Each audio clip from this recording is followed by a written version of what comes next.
Hello friends, आप सभी का हमारे यूट्यूब चैनल पे हार्दिक स्वागत है। आज हम आपके लिए भूगोल का एक नया टॉपिक लेकर आए हैं जिसका नाम है वायुमंडल का संगठन तथा संरचना। सबसे पहले तो हम वायुमंडल की परिभाषा लेंगे।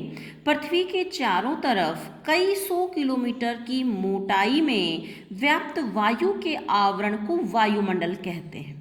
अब अगर हम वायुमंडल की विशेषताएं देखें तो वायुमंडल के कुल द्रव्यमान का 99% पृथ्वी की सतह से 32 किलोमीटर की ऊंचाई तक पाया जाता है। वायु एक रंगहीन, गंधहीन और स्वादहीन पदार्थ होता है। वायु को हम देख नहीं सकते। वर्षा, ओले, तूफान, बादल, धुआं जैसी घटनाओं से हम सिर्फ इसको अनुभव कर सकते हैं। नवीनतम खोज के अनुसार वायुमंडल 3200 किलोमीटर से भी अधिक ऊंचाई तक फैला है। पृथ्वी के निकट वायु सघन और ऊंचाई बढ़ने पर ये विरल हो जाती है। वायुमंडल को ऊर्जा सूर्य से ही मिलती है। वायुमंडल में जो गैसें हैं उनका अनुपात हम देखेंगे। नाइट्रोजन N2 78.8% है, oxygen 20.95, argon 0.93, carbon dioxide 0.036, neon 0.002, helium 0.005। इस तरह से आप देख सकते हैं गैसों का सांद्रण अलग अलग है। केवल नाइट्रोजन और ऑक्सीजन दो ही गैस से 99% गैसों का यहाँ योग है। गैसों की अगर हम विशेषता देखें तो ऑक्सीजन एक जीवनदायिनी गैस है। मनुष्य और जानवर सांस लेने के लिए ऑक्सीजन का यूज करते हैं। ऑक्सीजन को ऊर्जा का मुख्य स्रोत माना जाता है। ऊर्जा के बिना औद्योगिक विकास संभव नहीं है, इसलिए औद्योगिक सभ्यता का आधार भी माना जाता है। कई बार कॉम्पिटिटिव एग्जाम में पूछ लेते हैं कि वायुमंडल में तीसरी सबसे अधिक मात्रा में पाई जाने वाली गैस कौन सी है, तो ये आर्गन है जो 0.93% है। कई बच्चे इसे कार्बन डाइऑक्साइड कर देते हैं जो कि गलत हो जाता है। आप ध्यान से इसे देखिए। आगे हम करेंगे वायुमंडल की परतें। अब इसमें जो वायुमंडल की पहली परत है जिसे हम कहते हैं अक्षोभ मंडल, ये भूतल के संपर्क में वायुमंडल की सबसे निचली परत है। इसका घनत्व सबसे ज़्यादा है। ध्रुवों पर इस परत की ऊंचाई 8 किलोमीटर और भूमध्य रेखा पर यह 18 किलोमीटर है। इसकी औसत ऊंचाई की अगर हम बात करें तो 13 किलोमीटर है। कई तरह से इससे क्वेश्चन पूछे जाते हैं। कई बार इसकी औसत ऊंचाई पूछते हैं और बच्चे 18 या 8 कर देते हैं जो गलत हो जाता है। तो ध्रुवों पर इसकी ऊंचाई जो है वो 8 किलोमीटर है, भूमध्य रेखा पर 18 है और एवरेज ये 13 किलोमीटर तक। भूमध्य रेखा पर क्षोभ मंडल की अधिक ऊंचाई का कारण यहाँ पर चलने वाली तेज संवहन धाराएं ऊष्मा को धरातल से अधिक ऊंचाई पर ले जाती हैं। यही कारण है कि जाड़े की अपेक्षा गर्मी में अक्षोभ मंडल की ऊंचाई बढ़ जाती है। इस मंडल में प्रति 165 मीटर की ऊंचाई पर 1 डिग्री सेल्सियस टेम्परेचर कम हो जाता है, यानी 6.4 डिग्री सेल्सियस जो है वो 1 किलोमीटर पे घट जाएगा।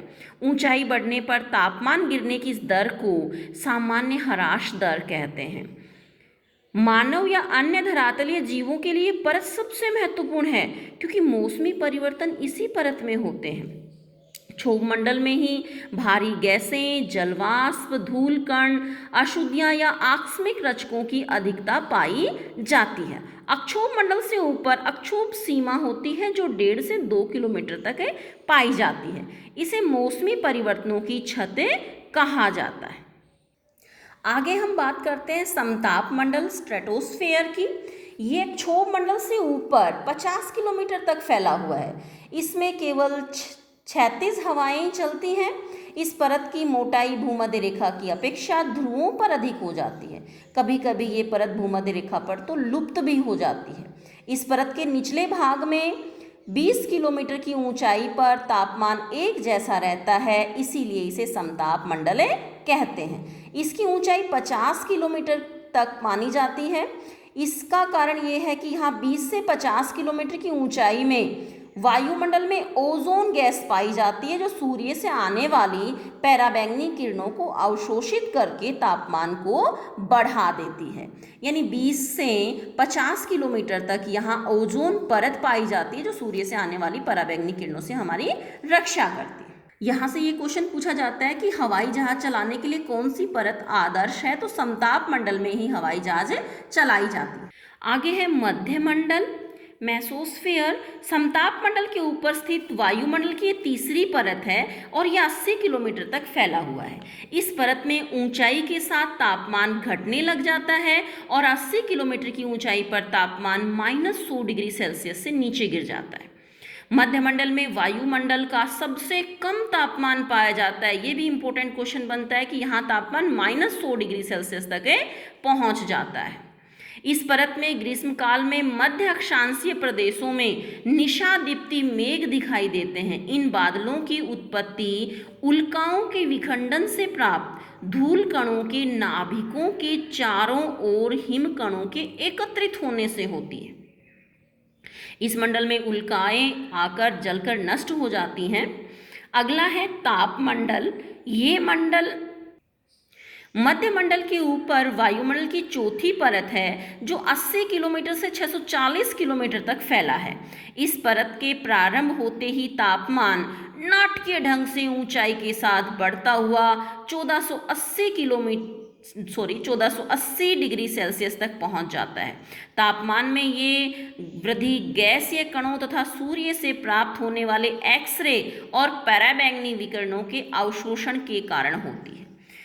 इतने ऊंचे तापमान पर इस परत का कोई विशेष महत्व नहीं है। तापमंडल के जो निचले भाग हैं वहाँ 360 किलोमीटर की मोटी परत को आयन मंडल कहते हैं। आयन मंडल में विद्यमान गैस के कण विद्युत अवशोषित करते हैं और इन विद्युत आवेशित कणों को आयन कहा जाता है और ये आयन विषमकारी विद्युतीय और चुंबकीय घटनाओं का कारण बनते हैं। आयन मंडल पृथ्वी की ओर से भेजी गई रेडियो तरंगों को परावर्तित करके दोबारा धरती पर भेजता है।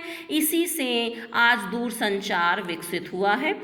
आयन मंडल में उत्तरी ध्रुव प्रकाश तथा दक्षिणी ध्रुव प्रकाश के दर्शन भी होते हैं। लास्ट में हम बात करते हैं बाह्य मंडल। बाह्य मंडल जो है वो वायुमंडल की सबसे ऊपरी परत है जो 640 किलोमीटर से ऊपर फैली है। इसकी वायु बहुत ही विरल होती है और ये कब अंतरिक्ष में चला जाता है पता नहीं चलता। इस परत में तापमान 300 डिग्री सेल्सियस से 1650 डिग्री सेल्सियस के बीच पाया जाता है। नए वैज्ञानिक अध्ययनों के आधार पर कुछ विद्वान 2000 किलोमीटर से ऊपर स्थित वायुमंडल को चुंबकीय मंडल भी कहने लगे हैं। अगर फ्रेंड्स आपको हमारा ये वीडियो अच्छा लगे तो इसे लाइक और सब्सक्राइब जरूर करें और अपने दोस्तों के साथ शेयर जरूर करें।